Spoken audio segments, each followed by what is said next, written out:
ኒሞኒያ ምንን የሚያሳምን በሽታ ነው? አንጎል ጠርታችሁኛል፣ መጥቻለሁ።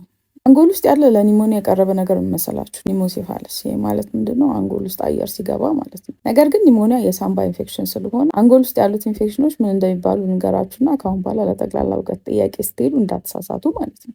የመጀመሪያው የአንጎል መሸፈኛዎች አሉ አይደል? የመጀመሪያውና ትልቁ ታፍ የሚባለው ከላይ ያለው ዱራ ይባላል።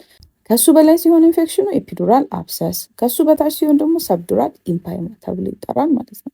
ከዛ በኋላ ከሱ በታች ያለው ደግሞ አራኪኖይድ የሚባለው ባለፈው ሸረሪት ብያል ነገርኳቸው፣ እሱኛው ማለት ነው። እሱ አካባቢ ሲሆን ደግሞ ኢንፌክሽኑ እሱና እሱ አካባቢ ሲሆን ደግሞ ሜኒንጃይተስ ተብሎ ይጠራል ማለት ነው። ከዛ ወደ አንጎል ውስጥ ትገባላችሁ፣ የአንጎል መሸፈኛውን ስጨርሱ ማለት ነው። ከዛ አንጎል ውስጥ ማለት ነው ያልተሰበሰበ ኢንፌክሽን ሲሆን ሰረብራይተስ ይባላል። ሰፋ ያለ ኢንፌክሽን ሲፈጠር፣ ነገር ግን አንዳንዴ የኢንፌክሽኑ አይነት ይሰበሰብና ካፕሱል ወይም ደግሞ የራሱ ከቨር ይፈጥራል ማለት ነው።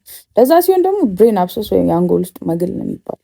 ከዛ የአንጎል ውሃ ማጠራቀሚያ አለ አይደል?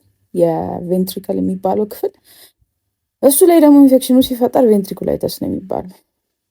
ስለዚህ ከአሁን በኋላ ለጠቅላላ እውቀት ስትሄዱ እንግዲህ ከአንጎል ጋር ተያይዞ ያሉትን ነገሮች መልስ ካልመለሳችሁ ውርድ ከራሴ ይበሉ። እሺ ነገር ያለው ተማም